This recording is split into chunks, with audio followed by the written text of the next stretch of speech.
অপমানের শেষ ঠিকানায় পৌঁছে দিতে ওই আল্লাহর সময় দরকার হবে না। কে যেন আজহার নাকি মাজার একজন আছে, আগে ওরা খাইছে এখন এরা খেতে চায় না, কি বলছে না? ভাইরে রাজনীতি করবেন স্বনামে আসে, আড়াইলে আপনার লেগে রাজনীতি করেন, জামাতে জয়েন করেন, আপত্তি নেই তো। আলিমদের সম্মান করতে শিখুন, নামকে বিকৃত করা থেকে বিরত থাকুন। ফ্যাসিস্টদের এক টাকলা মুরাদ মনে করিয়ে দিচ্ছি, শুধু এই মাওলানা ডক্টর আজহারি হাফিজাহুল্লাহ বলেছিল ওই যে কি একটা বলে ঠিক না বা ঠিক, এই কথা বলার দু একদিনের মাথায় ওর মন্ত্রিত্ব চলে গিয়ে অপমান লাঞ্ছনার কাজ করে আল্লাহকে দাঁড় করিয়েছিলেন। আমাদের মানুষের তৈরি করা তন্ত্র মন্ত্রওয়ালার লোকেরা, ইসলামপন্থী আলেমগণ যখন চাঁদাবাজের বিরুদ্ধে কথা বলে, একদল খাইছে আর একদল রেডি হয়ে গেছে, তখন ওই কপাল পরা জামাওয়ালার মতো লোকেরা চটকানা দিতে চান। মনে রাখবেন, খলিফার কাজ ভেঙে ছুড়ে তছনছ করে নতুন একটা বাংলাদেশ বিনির্মাণ আমরা করবই। আলেমদের বিরুদ্ধে লেগে একদল হেলিকপ্টারে উঠেছে, আলেমদের বিরুদ্ধে লাগলে আর একদল হেলিকপ্টারে উঠতে পারবেন না।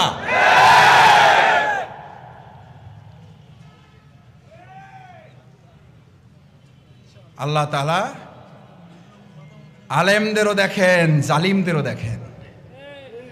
আল্লাহ তাআলা আলিমদের সাহায্য করেন আর জালিমদেরকে শায়েস্তা করেন। সুতরাং আলেমদের বিরুদ্ধে অবস্থান নিয়ে কেউ জালিমের কাতারে যাওয়ার চেষ্টা করবেন না, পরিণতি কারো ভালো হবে না। সে যদি শফিকুল ইসলাম মাসুদ হয়, শফিকুল ইসলাম মাসুদের পরিণতি তার চেয়ে ভয়াবহ হবে। কারণ আলিমেরা কথা বলে জনগণের কল্যাণের জন্য, ইসলামের জন্য। আমরা জানি না আপনারা এগুলো বুঝে না নাকি না বুঝে, নাকি শয়তানের পাল্লায় পড়ে বলেন। মাওলানা ডক্টর আজহারি এই বাংলাদেশে কোন দলের সম্পদ নয়, শুধু মুসলিম উম্মার সম্পদ নয়, উনি গোটা পৃথিবীর মানব জাতির সম্পদ।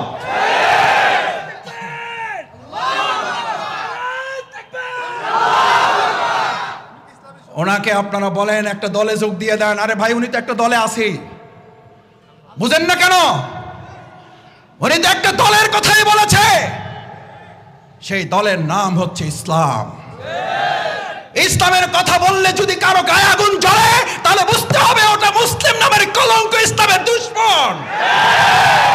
ইসলামের শত্রুরা হুঁশিয়ার সাবধান।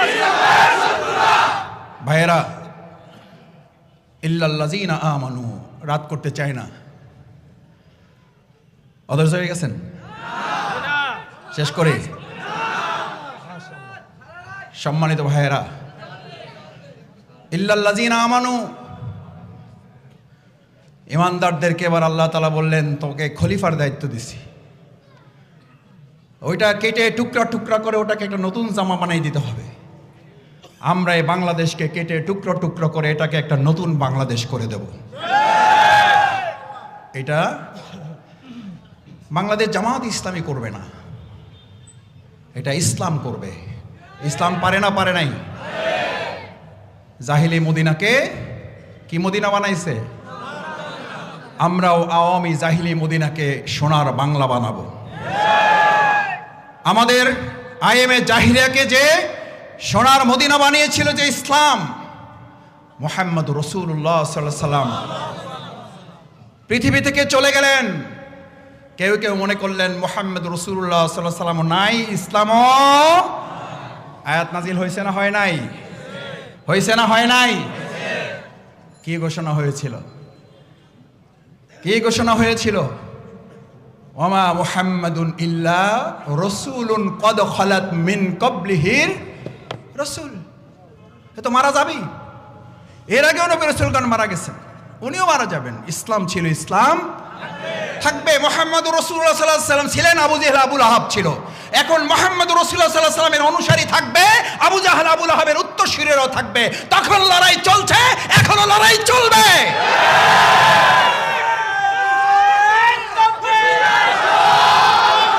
ও ভাইয়েরা, ও ভাইয়েরা, শফিকুল ইসলাম মাসুদদেরকে এখন ফতোয়া দেওয়া হয়।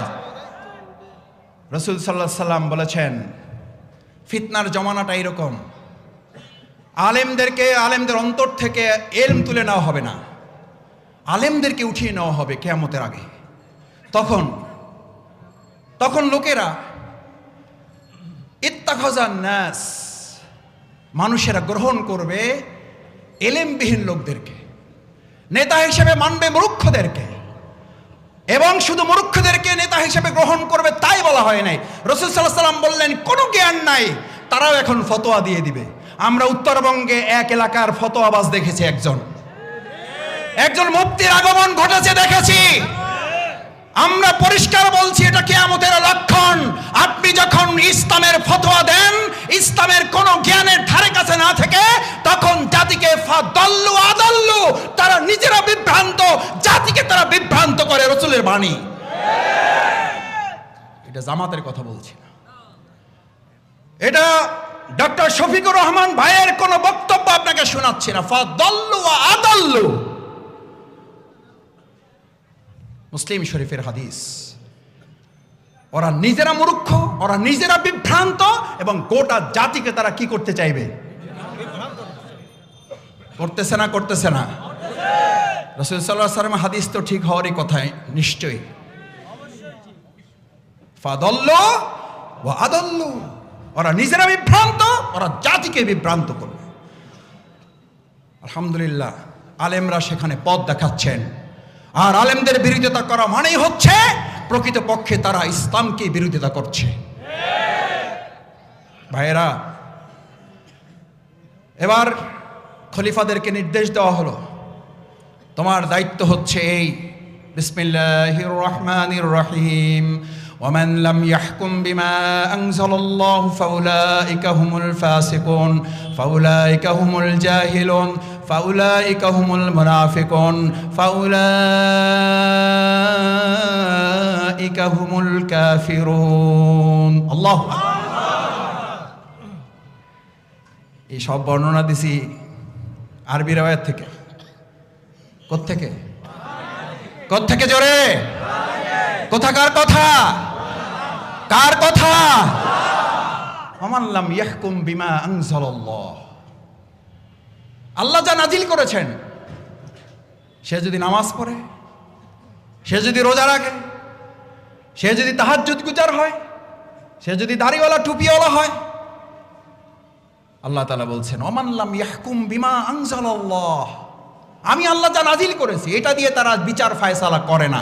ও ভাইয়েরা, জিজ্ঞেস করি, একটা দলের মহাসচিব যদি বলেন আমরা শরিয়া মানি না, ইসলামী শরিয়ার ভিত্তিতে দেশ পরিচালনা আমরা বিশ্বাস করি না, ওই দলের ভিত্তিতে যদি কেউ সমর্থন প্রয়োগ করে আর সে সারা দিন রাত নামাজ পড়ে, তার ইবাদত কি কবুল হবে? এটা শফিকুল ইসলাম মাসুদের ফতোয়া? এটা আপনাদের এদিকে এলাকার মসজিদের ইমামের ফতোয়া? এই ফতোয়া দিচ্ছেন কে? কি বলেন? জামাত ইসলামী আপনাদের সাথে কারো সাথে চ্যালেঞ্জে যেতে চায় না। আপনিও যদি কালকে বলেন আমরা ইসলামের ভিত্তিতে দেশ পরিচালনা করব এবং শান্তি প্রতিষ্ঠা করব, জনগণের কল্যাণ, তাদের অধিকার নিশ্চিত করব, আমি শফিকুল ইসলাম মাসুদ ঘোষণা দিচ্ছি, আমি প্রথম আপনার দলের কর্মী হয়ে যাব। আপনি নেতাই থাকবেন। জামাত ইসলামী পদ পদবী নেতৃত্ব, প্রধানমন্ত্রী, এমপি আর দেশ চালাবার রাষ্ট্রপতি হওয়ার জন্য রাজনীতি করে না বলেই আমাদের নেতৃবৃন্দের নামে মিথ্যা অপবাদ দিয়ে তাদেরকে ফাঁসির মঞ্চে নেওয়া হয়েছে। হাসতে হাসতে ফাঁসির মঞ্চে গিয়ে এই কথা ঘোষণা করেছেন আমাদের রক্ত এক সময় বাংলাদেশ ইসলাম প্রতিষ্ঠার জন্য সহায়ক হবে। তারা পদ পদবী চাইলে মাওলানা দেলোয়ার হোসেন রাহিমাহুল্লাহ, মাওলানা দেলোয়ার হোসেন সাইদি রাহিমাহুল্লাহ তাকে ফাঁসির মঞ্চে নেওয়ার জন্য সব আয়োজন তারা করেছিলেন। আল্লাহ ফায়সালা দিয়েছেন তোদের হাতে তাকে ফাঁসি দেওয়া হবে না।